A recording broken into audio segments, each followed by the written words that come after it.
This is a Rogue Media Network production.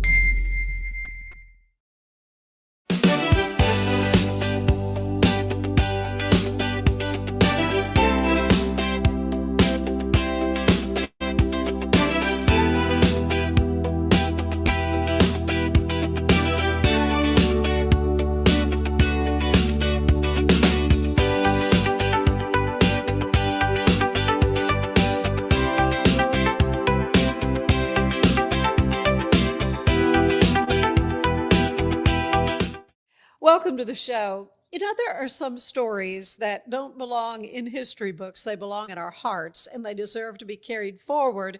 And today we're talking about one such story. You may know the name Deanie Parrish. She's a trailblazer, a member of the Women Air Force Service pilots during World War II, and a woman who quite literally helped change the course of history. But to my guest today, she was just mom. She was mom. And so I'm so delighted to have Nancy Parrish here with us today to talk about her mom. She was born in a boxcar in Florida, became a pilot of military aircraft, stood before Congress as a voice for WASP, the WASPs, and she lived a life of courage and faith and dedication and determination. And even before passing away, just shy of her 100th birthday, her story continues to inspire. So I'm just delighted we can talk about your mom. Thanks. And all that you have done over the years to preserve her story, and how Baylor and their oral history department is still doing that, right? Amen. Amen. Yeah. They have stepped up in a wonderful way from the very beginning. Actually, Dr. Reynolds, Herb Reynolds, who was the chancellor at the time, we went and met with him when we were starting Wings Across America, which is the project that Mama and I did together. And we sat down with Dr. Reynolds, and we were very nervous about it. I mean, he was a friend of the family, my sister's side of the family. And we sat down and explained to him kind of what we'd like to do. And he said, "Oh, I think it's a wonderful idea." He said, "I knew a WASP." Oh. He said, "She was in my hometown." And he said, "When she came home from the war in her blue uniform, I was in love." That's what he said. So that from that moment on, Baylor was fully supportive. And just because of the women that we were interviewing, because of the character that they had, and I didn't know from the beginning, when Mom and I got together to do this, I didn't know that everybody wouldn't be like Mom. I thought they were all going to be a cigarette in one hand, a drink in the other, and the stick between their knees, and they could curse like a sailor. I wasn't sure what we were getting into. Right. And when we started interviewing the WASP, and the doors just opened, and God said, "See, I told you this was a good idea." This is a really good idea. Yeah. And is that what Yes. this book Yes, is all about? WASP in Their Own Words is directly from our interviews of WASP in 19 different states, and there's over 100 WASP who are quoted in that book, and they tell a story. Their stories tell their story. There's so many of them. It's like a big quilt, in a way. Of these wonderful stories. They didn't all have the same job. They didn't all go, now they went through the same training, but they didn't go to the same air base. There were 120 different air bases. Mom got to go first she was sent to Greenville, Mississippi, and then she was sent to Tyndall Air Force Base to fly the B-26s, which was a huge thing at the time. But nobody knew who the WASP were. The whole time they were flying, they were told not to tell people. If they met people downtown in public, don't talk about what you do. And why? So secret? Because our government did not want the enemy to know how hard up we were that we were letting women fly our women planes. were, oh my gosh. Yeah, that was one big reason. Wow. And some of them were told, "Tell them you're a baseball club," and one was arrested at the gate for impersonating an officer because she had her uniform on. They didn't know. Even the Air Force didn't know who she was. Didn't know who the WASP were.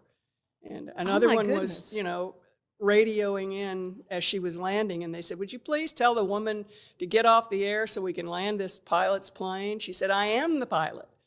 So there was that. It was trailblazing. Yeah, for sure. It was. And Mom was the trailblazer, of Yeah. course, to me. But she wasn't the first WASP to go through the training. She was about in the middle. But, Okay. she was the most determined. Well, and she was smart, though. As you say, she was very determined. So let's kind of go back and talk a little bit Okay. about her early days. Born in a boxcar. I mean, they were poor. Yes, they were. Am I to interpret that? They were. It was sitting on the side of the tracks up near Defuniak Springs, Florida, which is up in the Panhandle. And her dad was looking for work, and at that time they had 3 children, and she was number 4. They were going to they'll end up with 7, and they decided he made enough money. They got a car or a truck, and drove down to Avon Park to that area, which was beautiful because it had all the citrus trees, and so I heard of that. he picked oranges. He worked in the sawmill. He did everything he could to feed his family. To feed the family. Yeah, and the family worked too. And that's the thing about my mom was she was never afraid to do a hard day's work. She helped her mom clean houses. She helped her mom iron clothes, wash the clothes, learned how to cook, learned how to wring a chicken's neck. Yeah. I haven't learned to do that, have you? I've seen it done. But, Really? I haven't even seen yeah. it done. But that's what they did. If you were going to get chicken, that's what you did. You went and caught the thing. Well, those days you didn't have to go to the grocery store. No, you couldn't. Didn't have any money to do that. No, you didn't. And they didn't, for sure. Yeah. But from that, she just had a terrific work ethic. Her first day of school, she went with her big sister to school up in the Panhandle. And then down in Alturas, the first town they stopped in, they went to a one-room schoolhouse, and she followed her big sister. She was 4, I think, maybe 5. Little, yeah. And she did great. She loved it. She loved school. And when they got to Avon Park, her mother, she went to school with her sister, and they said, "No, you can't come in. You're not old enough." And they sent her home. And her mother stepped up and went down with her and said, "You give her a test. And if she passes the test, you let her in." Yeah. She passed the test. Yeah, she was already, I'm sure, reading and writing. Yeah, she never missed a day of school in 12 years. Yeah. That was one of her things. That and valedictorian, she was very proud of that. Yeah. I think she still had her speeches from graduation ceremony. But she was very proud. She knew education was important, and she knew hard work was important.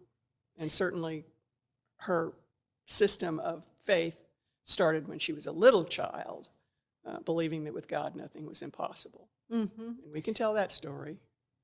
Yeah. That's the story of her first solo flight. Right. I wanted to get to that because Yeah. how did she get interested in aviation and even have the opportunity? Well, of course, this is before World War II. There were bases being set up and training camps being set up across America. Yeah, but to especially Florida. to help young men to learn to fly. Sure. They didn't have training camps for women. They had them for young men. And she worked in the bank as a teller. And the tellers, would talk to the customers. She'd talk to the customers. And the best looking ones were the instructors. And she loved talking to the instructors. But all they wanted to talk about was flying. Yeah. And so one day she asked, if these guys that are here, these young men are my age, why can't I learn to fly? And she said she couldn't find anybody to give her an answer. So she found a married instructor. That was important. You didn't want to be in a plane with a single man. Sure. Just anyway. And so he said, I will give you flying lessons. So she paid him out of her salary. And her mother would go watch, and she would crochet as Mom took off and landed. And the war had not started yet. This is before, this is the Lend-Lease era. And she did that and got to a point where one day she landed, and she had asked the instructor, "Do you think I'll make a good pilot?" And he said, "Well, I can't tell you." But he said, "One day something will happen, and you will know you'll be a good pilot."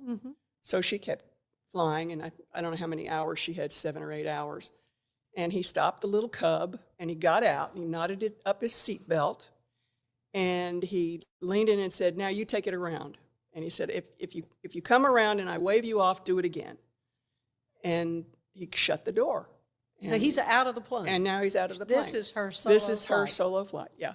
So she gets in she gets going down the runway. She's very excited. This is, I'm in the anyone would plane by be. myself. Sure. She pushed forward, she pushed forward on a stick, rolled the plane forward, and then when it got to the point where it had enough energy, she pulled back on the stick and the plane lifted up, and it went up slowly. These are little bitty. This is like a kite, really, with an engine. But she was going up, and on her second, she did it once, and he waved her off, and she did it one more time. The second time she did it, and she went by, and he waved her off, and so she did it again, same thing, gradually going up. And then when you get to a point where it's time to level off, just like with a car, or well, the cars used to do this. I don't know if they do now. But you have to slow down a little bit in order to go faster. I know that sounds weird, but you have to give it a little time to catch up and then give it more gas, basically. Mm-hmm. And that's what she did. And when she pushed forward on the stick, it came off in her hand. Oh my God. And this is a famous story of what do I do now? What do I do now? Yeah, because the Up plane, there alone, yeah. You're going like this, you're about to crash because it's about to quit. Right. Because it's chugging, chugging, chugging. You need to level off, and she couldn't. So she took her seatbelt off and reached forward and saw a sign that said, "Do not solo from front seat." And she said, "Well, I'm gonna get us." Why? Now, why is that? Don't solo. I think from it's the balance. If you're in a plane and you're soloing, you've got to solo from where you're used to sitting. Okay. I think, and having somebody in the front seat sets the balance different from the plane. Okay. Interesting. I sound like I know what I'm talking about. I'm not sure. Hey, you could tell me anything. I'm not sure that's true. But anyway, she saw the sign, but she climbed over into the front seat. But she tells us, when she told this story, she said, "And with the tips of my fingers," and she reaches out, and her arms were very short. Yeah, she was not super tall. 5'2". Yeah. That was not really, she was never 5'2". But she would reach and push that stick forward enough just to drop the nose down so that the engine could start to relax and Right. get some more RPMs or whatever they are. And when that did, then she crawled over into the front seat and sat on the knotted up seatbelt. Mm-hmm. And said, "Well, if I take it down and I don't make a good landing, I'll just bounce and go around. But I got to get it down." Yeah. So she undid the seatbelt. I don't know if there was a prayer said. I know that there would have been. I'll bet. But she landed the plane. She Yeah. she said it wasn't the best landing, but it was a landing. Yeah. It wasn't And, a crash. Her instructor was so angry. He didn't know what was happening. Oh, right. He thought she'd gone nuts. And he was stomping off back toward the So I should hangar. never have given this woman Yeah, lessons. Right. she's a girl. What's she doing? What is she doing? And she rolled up right next to him because she didn't know what to do, and then she just stopped. And he turned around and looked at her, and then he looked again, and he said, "What in the are you doing in the front seat?" Right. You're not supposed to be there. And she just pointed to the back seat. She didn't say anything. She just pointed, and there was a stick laying on the floor. And he walked up to the window, and he said, "Now you know you have the right stuff to be a pilot." Yeah. And that was before John Glenn had the right stuff. Now, I was going to say the right stuff is Yeah. quite a phrase. It's for every pilot. Yeah. I think they have that moment. But she knew at that point she could fly anything. Mm-hmm. She had a lot of confidence Yeah. Yeah. after that. And some prayers of thanksgiving. For sure, the newspaper said she was lucky the next day, and she said, "I wasn't lucky. I wasn't alone." Yeah. So, God I mean, was there. that's the beginning of her life, her life as a pilot, for Yeah. sure. What do you think this story says about her character? Determination, quick thinking, Mm-hmm. very smart, and honestly, turn it over to God and he's going to take care of it. But, I think she knew that her whole life. Yeah. Anyway, that's her stick story. Her stick story. Her stick story. Well, she often is quoted as saying, "Failure is not failure unless you let it be." So how did that mindset? Oh, I can tell that shape story. That's her? a great story, Okay. man. That's fabulous. She was one of the top students. Of course, she was valedictorian. And her senior year, they picked 2 girls to go to Miami to take a test to be in the FBI. You had to type and you had to do shorthand. And Mom had won contests in both. Mm-hmm. So she and her friend from high school went on the train to Miami. She said, and the first shorthand was fine. She passed that with a breeze. She said, and then when she sat down to type, in the first 3 lines, she made 2 mistakes. And she said, I knew that they wouldn't hire me because you can't make mistakes if you're typing. So she didn't tell anybody. And all the way back to Avon Park, she didn't tell the other girl. And she didn't get hired. Yeah. She spoke to an audience of majors in the Air Force at the Air College at Maxwell Air Force Base. And she ended with that story. And she said, if I had passed that test, I would have been in the FBI. Yeah. She said, I failed that test. Am I a failure? She said, failure isn't failure unless you let it be. I would never have been a WASP if I had passed that test. And so that's one of my favorite stories, actually. And that's on the back of her card that I made her. I have her little card. What a great lesson, though, in approaching life. Oh, yeah. You know. And it's true. Failure isn't failure unless you let it be. Yeah. It's simply a change of direction. Oh, I'll go over here. Just count your many blessings and move on. And that was Mom's. So much more I want to talk to you about, Nancy, about your mom, Deanie, and of course, her uniform and a special medallion that we have, and her just her ability to shine a light, and yours as well, on the WASPs and their importance in our nation's history. I want to tell you that today's show is brought to you by CTWP, your copier company with 7 locations in Central Texas. That's CTWP. Stay with us. There's more of the show ahead. The Riesel Fair is back and bigger than ever. Bring the whole family for a day packed with fun, from thrilling rides, delicious food, local vendors, and live music Friday night. Saturday music begins at 2 p.m. Admission is $5 for adults, 2 to 12 years, $3. 2 and under are free. Mark your calendar and join us for the Riesel Fair, May 7th through 9th. The Riesel Fair, where memories are waiting just for you. Earning an online certification is a quick and convenient way to gain industry-recognized credentials. Select your ACLS course. Print your ACLS certificate. You can print your certification wallet card. aclsnow.com. Our patented handles were launched in 2018. We continue to push the boundaries of strength training. Join us in making your training more natural and effective. Visit Engels90.com to learn more and revolutionize your workout.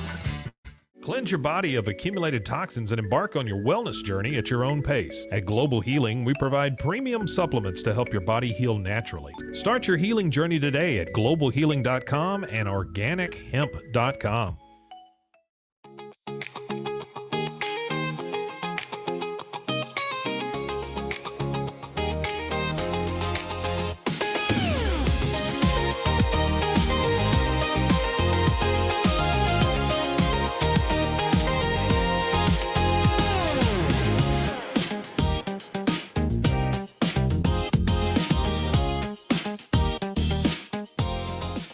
Designed to elevate the off-road experience, enabling adventurers to conquer any terrain.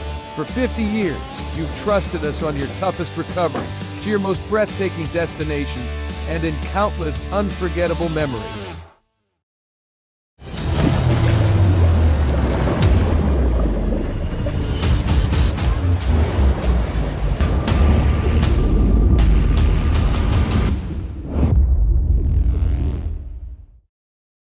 At 4U Health, we believe wellness and lab testing should be accessible, inclusive, and yes, fun. With our tech-powered at-home lab test, you save time and money while feeling your best. 4U Health. Visit 4uhealth.com today. For anyone that's in the car buying mode or looking for a car right now or a truck, I would definitely come by on Samuels, get to know the people here like I have, how well I'm taking care of the dealership and how well, service and any kind of warranty issues or those sort of things. Because of the way they take care of me, it's made me a Ram driver. And so I don't think they'd want to go anywhere else if they came here. Like Alan Samuels always said, Waco has a lot to offer, and so do we at Allen Samuels Dodge Chrysler Jeep Ram Fiat. Come by, let's be friends. Finance is evolving. Automation, data analytics, and AI are reshaping what finance teams do every single day. The best way to predict the future of finance is to be ready for it. If you want a head start, check out 365 Financial Analyst.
Earning an online certification is a quick and convenient way to gain industry-recognized credentials. Select your ACLS course.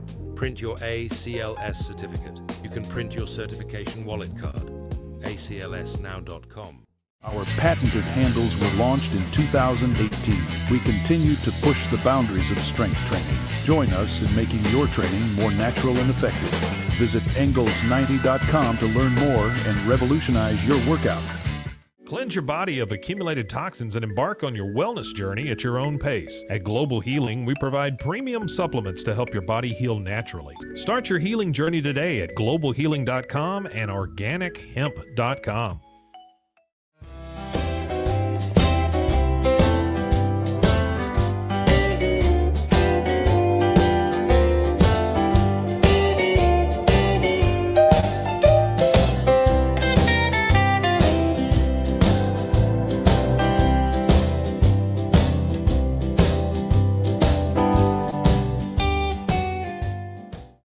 If I had somebody that was looking for a car, I would definitely recommend Allen Samuels. The trust that I have, the care that they take, they genuinely want to take care of you.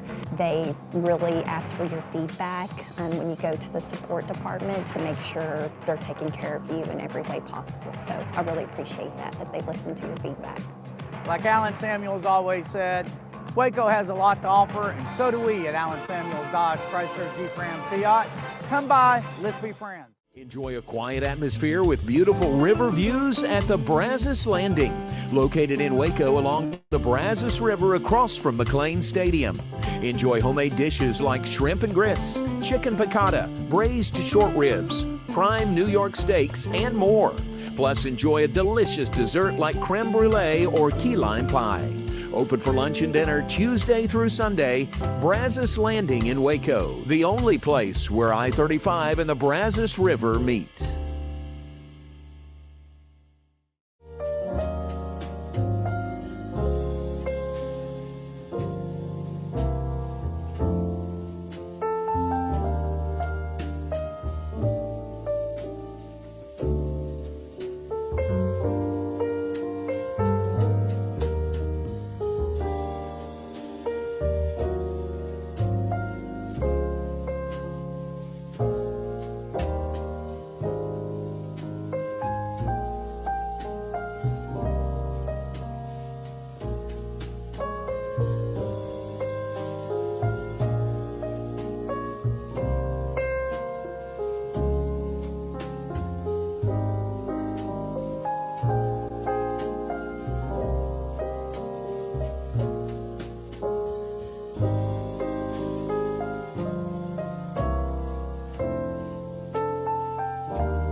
And we are back with Nancy Parrish talking about her mom, Deanie, who was just a trailblazer when it comes to women in aviation. She was a member of the WASPs. Now, you say she was not the first, but this was a whole movement of what later was to become the Air Force of women. Well, there were 1,102 women who went through the training, right? Same training as the men went through, to become WASP. There were 1,830 that signed up. So some of them got washed out. Right. Just like the men. Which you would expect. Same thing with the men. But women had to already have enough hours. I think they had to have 35 when Mom entered. Earlier classes had to have a few more than that. But you had to already know how to fly. My dad had never been in a plane. Mm-hmm. And he went through training, and he flew B-24s. So, they train you how to fly the plane. Right. And in this case, when the WASP went through training, they went through the Army training to learn how to fly it the Army way. Mm-hmm. There was your way, and there was the Army way. Okay. And, so there were 18 different classes went through, and Mom was in 44-4, which was 1944, the 4th class. Okay. So not too long before World War II was over. Almost, yeah. Yeah. But she still had lots and lots to do. Let's talk about the uniform that you have here. Now, this is really a recreation, right? It is. It's not an original uniform, but it's the same color, the same type material, and certainly the same cut. We did it from a uniform that we had been donated to us, and a seamstress here in Waco made this. We were very proud of the job she did. We had the buttons. We already had the buttons. Okay. And this uniform, the original uniform, was designed by Bergdorf Goodman. Really? And fitted by Neiman Marcus. And when Jacqueline Cochran, and we haven't talked about Jacqueline Cochran, but it was her idea to have a group that could take the place of the male pilots so they could go to war and the planes here in America could be flown by women. Okay. She still holds more records for altitude, speed, and distance than any pilot. Really? Male or female. Oh, my goodness. She was incredible. And she had this idea where, you need to put them through training. You don't need to hire ferry pilots and pay them money. Just put them through training and put them in the military. Same training as the men. And they did great. Mm-hmm. They flew the B-17s, B-26s that were not supposed to be flown by women and barely flown by men. The B-26 was called the Widowmaker. Yeah. Because so many of them had crashed. Well, I know in training, so many pilots died just learning how to fly these planes. Yeah, well, the WASP lost 38. Really? Which in is training. really an incredible number when you consider out of 1,074, they lost 38. But they were not given any benefits. Male pilots were sent home with, the flag on the coffin, and the government paid for all of the sending him home and all that. They had to take up collections to send WASP home who had been through, even if they were a trainee or if they were a graduate, didn't matter. A WASP and an Army Air Force pilot could be killed in the same plane. He would get all the benefits. She got nothing because they were considered civilians at the time. So I think, the saddest story I have to tell, and I'll tell it real quick. In Mom's class, there'd been a plane crash somewhere. 2 planes had collided. Oh. And her class was coming back from a cross-country flight. So they were out in San Angelo and different places and coming in from those different places. And the other plane was evidently a girl on her first solo flight. So they collided somewhere, and they knew it was somebody in their class, and they didn't know who it was. So here's the way the day went for them. You go out to the runway every time you hear an engine and run out to see who's coming in. Because when you're on a cross country, you come in at different times. And they waited till the last plane came in. And then they realized Mom knew it was one of her friends. Mm-hmm. It was Mary Howsam. And they had to take up a collection to send her home to Pennsylvania. And the other part of the story is several weeks later, after Mom had already graduated and all her class had graduated, Mary's mother asked permission to visit Sweetwater to talk to the trainees.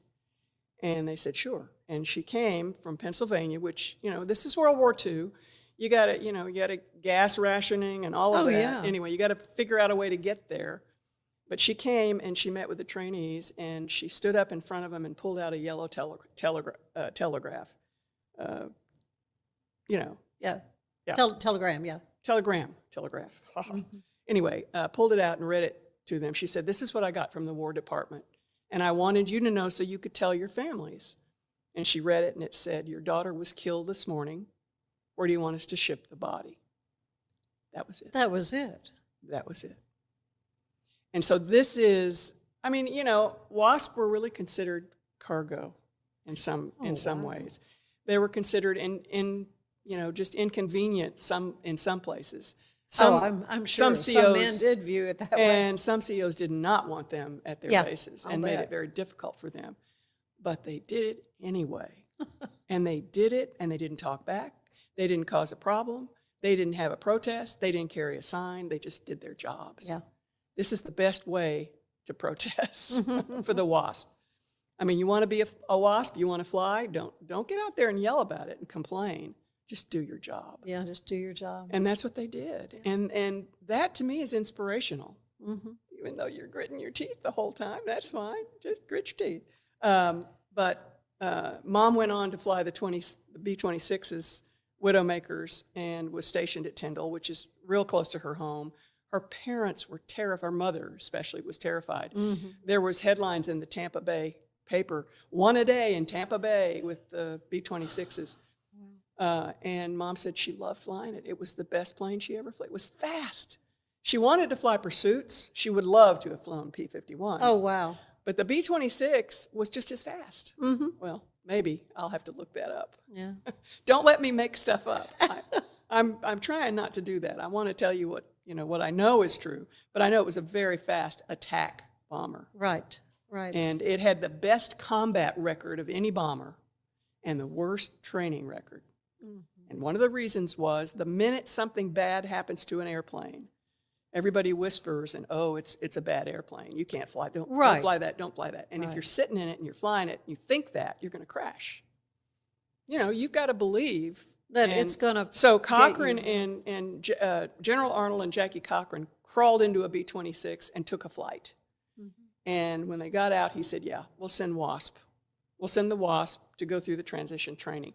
We interviewed one of those WASP, and she said when they got there, they drove them past the boneyard, and here are all the planes stacked up everywhere. And they took them into the ready room and said, look, we know this is a dangerous job, and we want you to know that if you want to turn around and go home, that is fine with us. Yeah. But if you stay, and if you succeed, you will be the first women to fly a bomber. And it was a big deal. And everybody stayed. Yeah. Everybody stayed. And so Sandy Thompson was one of those. And she said when she got to be the first WASP, not to solo, but to fly without her instructor, she was sitting in the cockpit ready to take off, and Sergeant Black, who was her crew chief, came into the plane, and he said, where's your instructor? And she said, I was so bad. She said, I don't have one today. I'm going to take it by myself. And he got off. He got right off. And she went to the door of the plane, stuck her head out, and said, Sergeant Black, I'm just going to take it up and make some gentle turns and come right back. And he just wouldn't budge. And so she said, well, okay, I'm going to call the tower and tell them Sergeant Black won't go up with me. And he turned around and he spit on the runway and he said, I'm tired of living anyway. So these are the stories. Oh, my goodness. Well, and all in this book here that we talked about. Yes, that's true. Awesome. An illustrated history of the trailblazing World War II women Air Force service pilots. And this is available, right? On Amazon. Amazon. It's on Amazon. It is. I'm not very good at marketing. Well, okay, I'll help you then. Okay. So here we have Mustard Seed Miracles. Now, this is a short book that you wrote. Yes. After the WASP Congressional Gold Medal ceremony. Is that what that medal is? Roy? This is let me reach for it. Okay. Yeah. Makes it easy. You just read that. That is just right there. This is the WASP Congressional Gold Medal. I'll be Vanna White here. This was a medal designed to honor the WASP and their service, and really gave America the opportunity to say thank you. Mm-hmm. They had never been thanked. They had never. They had veteran status in 1977. They had to fight for that. Oh my goodness. They had to put it in another bill. President Carter didn't even want to sign the bill, but he did, because it was for the Merchant Marines, and he liked the Merchant Marines. So he signed the bill, but they weren't invited to the ceremony when he signed it. Wow. So, there were still little lingering things like that. But anyway, this was America's chance to say thank you. Mm-hmm. And Mom was the one that had the idea, we've got to get national recognition, and it wasn't for each WASP, it was for all the WASP, that their story would be documented in a way that kids would learn from it forever. Mm-hmm. And as a congressional gold medal, George Washington got one of these. Right. John Glenn got one of these. There were, there's a lot, you can look it up, but the Tuskegee Airmen had been given one medal for all the Tuskegee Airmen. Of them? And then these are replica medals, which we awarded to the WASP individually. Yeah. So that they could all have a copy of their medal. Yeah. But it meant a lot to them. And we went to D.C. to meet with the protocol office when they were deciding when to have the ceremony, and they decided, and where to have the ceremony. And my sister went with us up there, and the protocol officer said, well, we can have it in the rotunda that seats 400. And Barbie said, these are women who have many children and many grandchildren and many people who love them. She said, their enthusiasm for supporting this event is going to be huge. And it was the largest indoor ceremony in the Capitol in history. It wasn't in the rotunda. It was downstairs in the Capitol. There's a big room downstairs. Mm-hmm. It's huge. It's the same size as Congress. So it's got all of the same seating arrangements, and they could do the same thing down there. It was, we had overflow. There were 7 overflow rooms upstairs. Wow. With TVs. There were people hanging on the rails. Yeah. It was amazing. And there were, I think, I'm trying to think, over 100 WASP showed up. I wondered how many WASPs. And this was 2010. They were all in their 70s and 80s. Oh, they had to have been elderly, yeah. Yeah. So, some of them were in wheelchairs. Some of them had oxygen. They didn't care. They were there. there. They were going to be there. They were going to be there. And one more. This is Bishop Flies with the Wasps of World War II, a children's book. Yes, that was fun. Oh. What motivated you to do this? Well, my sister motivated me. Mm-hmm. She wanted to do a Beanie Baby called Fly Baby. Yeah. And that's a good idea. I thought that was a good idea. She was going to get, and then she died. Oh, no. So I took the idea of Beanie Baby and, having the Fly Baby, and thought, well, we'll do a book, and, Fly Baby. And my niece said, Nancy, I've got 2 little boys. They're not going to play with anything called Fly Baby. No. And a Beanie Baby isn't big enough to play with. Yeah. So we designed Bishop. Look. I brought you. I love that. This is Bishop. We were going to actually have this made, and we didn't, because we didn't, you got to have funding to have things like that made. But, sure. Yeah. But anyway, this is our prototype Bishop. Yeah. He is so But cute. that book, what was exciting about that book was I could tell the story of the wasp through a bear. Yeah.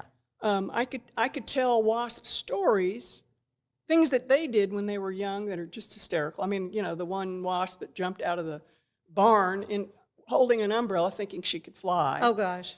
That actually happened. Yeah. And then another wasp would run around her front yard waving her arm like a propeller. Yeah.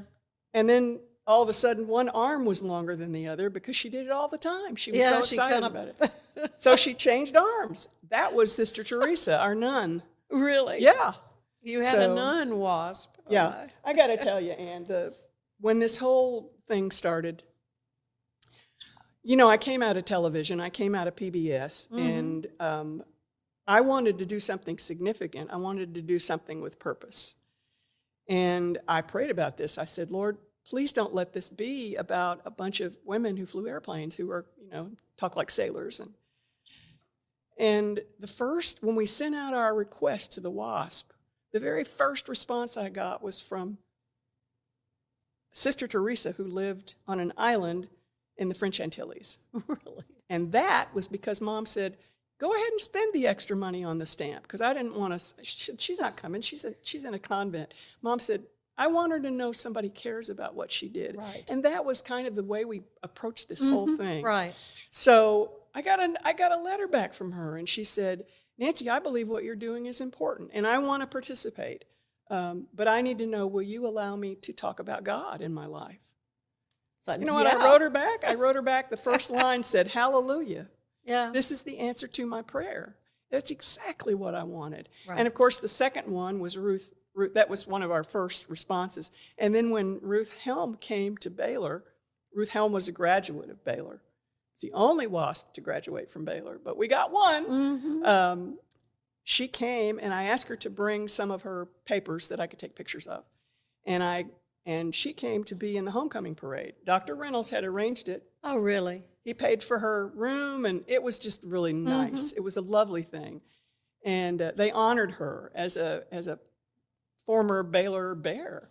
And so we got Joe Nimmer with his A-26, and then we got a cadre of AT-6s from out of Gilmer, Texas, where Steve Dean, who was also a graduate of Baylor, he put together 3 more. So we had 4 planes. We had a flyover of the homecoming parade. Yes. And it kept flying over because the parade stopped. As it is wont to do. So we had flyover, and then they'd announce it. Here comes the flyover. Here you go. One more time. Anyway, I love it. That's what happened with that. And anyway, I had to introduce her to the crowd at the breakfast. They have a breakfast at I don't even know how early it was. Very early. It's early, yeah. And so I introduced her, and I said, I never met her. I talked to her on the phone, but I said I'd never met her. And I said, and so she brought these things to me, and I showed them to her, to the audience. I said I had her shot record, and here is the card that says you can get into the the Love Field Officers Club, so you can have lunch. And I said, and other things. And I said, and here's the last thing I want to show you. And if I don't have another card, this is the only one I think is important. This is her church card. Yeah. She carried this with her. It says, be it known to that Ruth Daly is a member of the Graceland Baptist Church, and I said she carried this card with her in every plane she flew. And she flew 22 different kinds of planes. She was amazing. And such a grounded, kind, soft-spoken person. And several of them were like that. And every time I met somebody like that, I went, God, you're just showing off. Yeah, that's right. You're answering my prayer, and you're just showing off. But when and I'm jumping around, and I'm sorry about that. My brain works that way lately. That's okay. I mean, me I'm too. sitting on the front makes row. perfect sense to me. Yeah, I'm sitting on the front row of the Congressional Gold Medal ceremony, and I'm looking up at Mom, and I think to myself, Lord, you're just showing off. This is amazing. Yeah. Because it's never anything we prayed for. We did not pray for that. But it was like blessings exploded. Yeah. And it's been that way. And having Baylor be a part of this and be able to talk about God, yeah, I know, is important. And so this new collection through the Oral History Department. When is that? How does that work? Well, it's digital. Okay. So there will be a link, and you will be able to visit the video interviews with everybody we talked to. Yeah. And I've seen some of them, and it's great. The video comes up, and then on the right-hand side is a transcript, and it goes by, and you can read the transcript as they're talking. It's very cool. That's wonderful. And I'm not sure what the procedure is to sign in to use the videos, but we want people to be able to use them, for different projects and to learn about the WASP, write their own book if they want to. There are just so many wonderful stories. You've done so much work, though, with this, which is and you have a poster there, something that the Mayburn. Yeah. Well, yes, I can be Vanna White one more time. I'll hold this up again. In 2007, we had been doing this for quite a while, and I want to move your arm. Yeah, it's right in front of the mic. Sorry. Oh, thank you. Yeah. Thank you. We'd been doing this for quite a while, and we started in 1996 with these interviews. Okay. Yeah. With raising money and all that. But anyway, we went over to the Mayborn, and I said, can we show you what we're doing? Can you come to our office? And our office at the time looked like a mini museum. Yeah. And they came, and they said, can you bring some of this over to the Mayborn? And that's how this happened. After this, we sent some pictures to the Women's Memorial in Washington, D.C. Mm-hmm. And they said, can you come talk to us about it?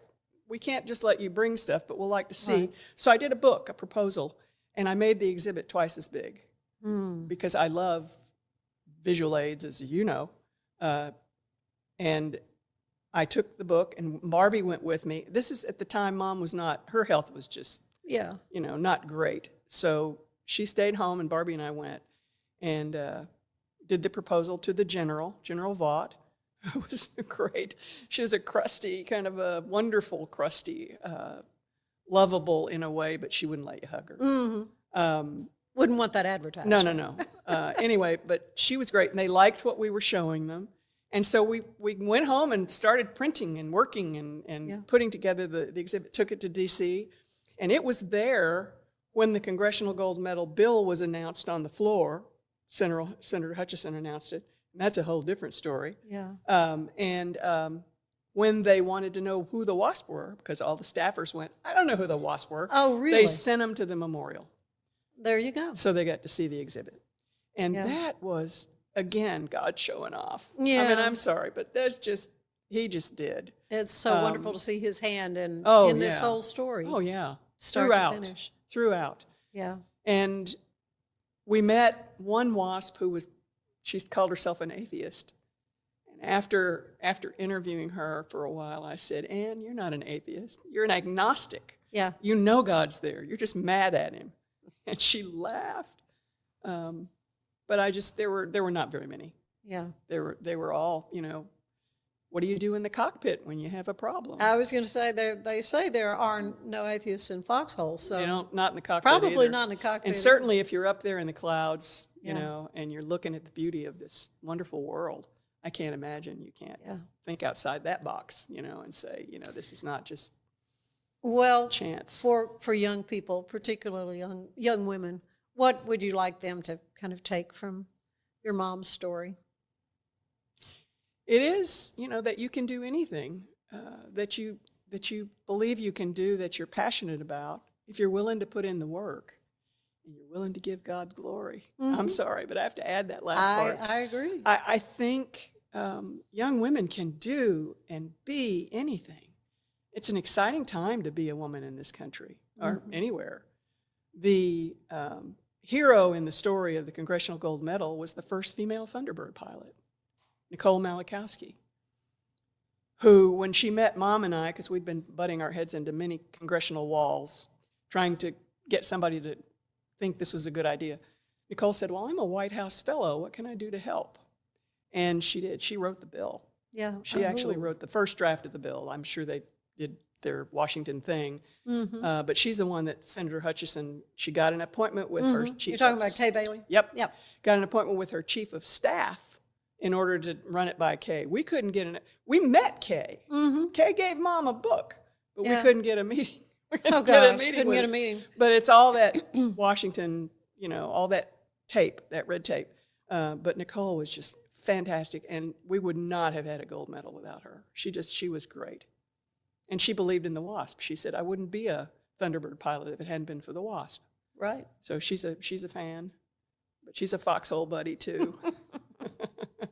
Oh man, you've got just amazing memory, particularly all of the storehouse of stories that you have come across, and I appreciate so much you spending some time here with me today, Nancy, to talk about your mom, Deanie, and what a gift her story is to us all. And it's great that we can continue to have this live on through the Wings Across America collection. Oh, there are many. Yeah, there are 110 stories. I got to tell you one more.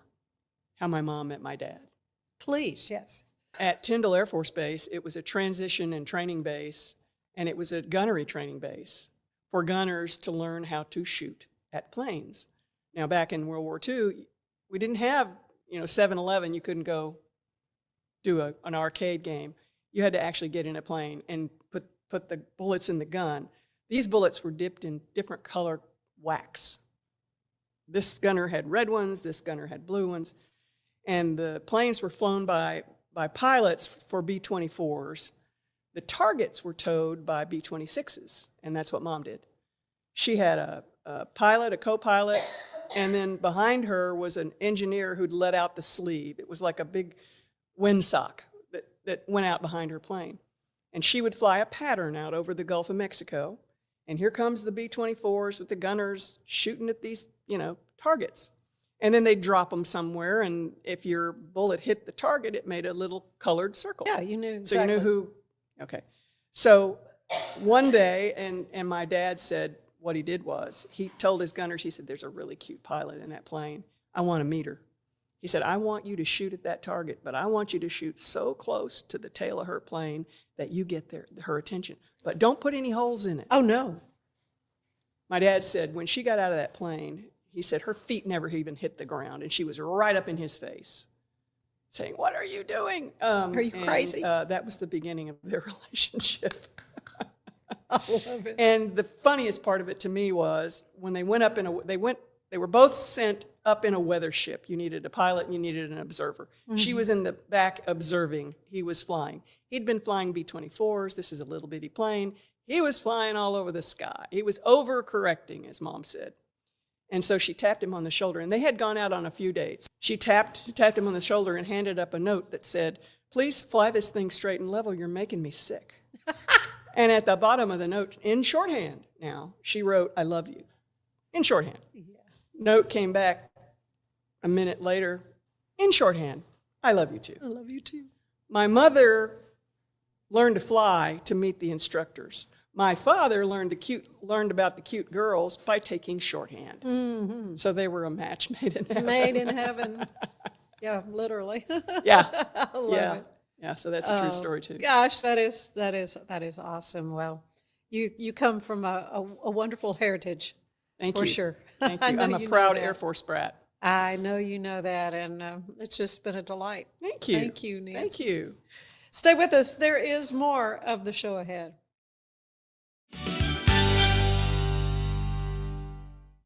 The Riesel Fair is back and bigger than ever. Bring the whole family for a day packed with fun, from thrilling rides, delicious food, local vendors, and live music Friday night. Saturday music begins at 2 p.m. Admission is $5 for adults, 2 to 12 years, $3. 2 and under are free. Mark your calendar and join us for the Riesel Fair, May 7th through 9th. The Riesel Fair, where memories are waiting just for you. For anyone that's in the car buying mode or looking for a car right now or a truck, I would definitely come by Allen Samuels, get to know the people here like I have, how well I'm taking care of the dealership and how well, service and any kind of warranty issues or those sort of things. Because of the way they take care of me, it's made me a Ram driver. And so I don't think they'd want to go anywhere else if they came here. Like Allen Samuels always said, Waco has a lot to offer, and so do we at Allen Samuels Dodge, Chrysler, Jeep, Ram, Fiat. Come by, let's be friends. Earning an online certification is a quick and convenient way to gain industry-recognized credentials. Select your ACLS course. Print your ACLS certificate. You can print your certification wallet card. aclsnow.com. Our patented handles were launched in 2018. We continue to push the boundaries of strength training. Join us in making your training more natural and effective. Visit Engels90.com to learn more and revolutionize your workout. Cleanse your body of accumulated toxins and embark on your wellness journey at your own pace. At Global Healing, we provide premium supplements to help your body heal naturally. Start your healing journey today at globalhealing.com and organichemp.com. Designed to elevate the off-road experience, enabling adventurers to conquer any terrain. For 50 years, you've trusted us on your toughest recoveries, to your most breathtaking destinations, and in countless unforgettable memories.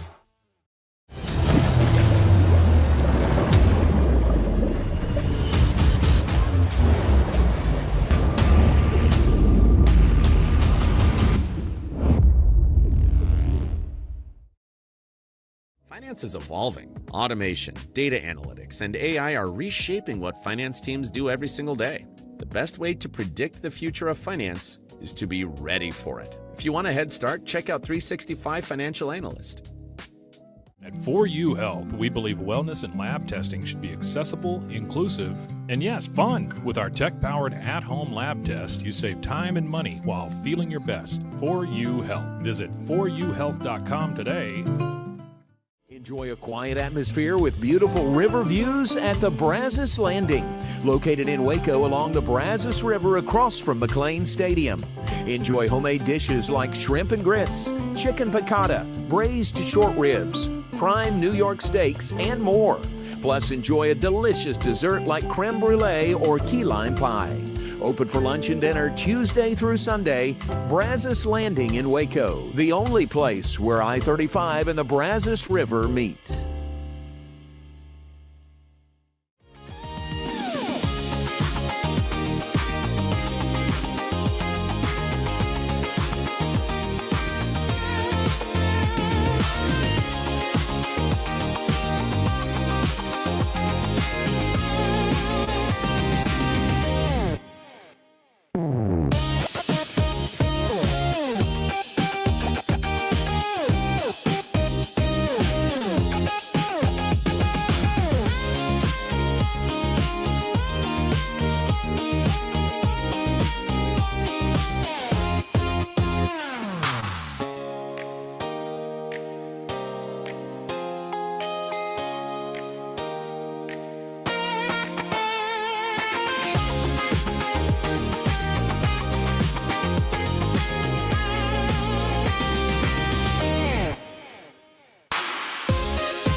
If I had somebody that was looking for a car, I would definitely recommend Allen Samuels. The trust that I have, the care that they take, they genuinely want to take care of you. They really ask for your feedback when you go to the support department to make sure they're taking care of you in every way possible. So I really appreciate that they listen to your feedback. Like Allen Samuels always said, Waco has a lot to offer, and so do we at Allen Samuels Dodge Chrysler Jeep Ram Fiat. Come by, let's be friends. Apollo Neuro is a new kind of wearable that helps your body recover from stress, that helps you calm down and feel better. You sleep better, and you can get back to being yourself. Learn more at apolloneuro.com. I had a panic moment running my hands through my hair, and that's when I found Keeps. Keeps gave me the results that I was really looking for. I definitely felt a lot more confident once I saw my hair coming back. Keeps has given me the control of my hair back. Get your first month free at Keeps.com. It's not just a glove, it's a 44 Pro. Crafted with dedication, made for performance, and built to last. Get your custom glove today at 44pro.com and experience the 44 Pro difference. That's 44pro.com, 44 Pro.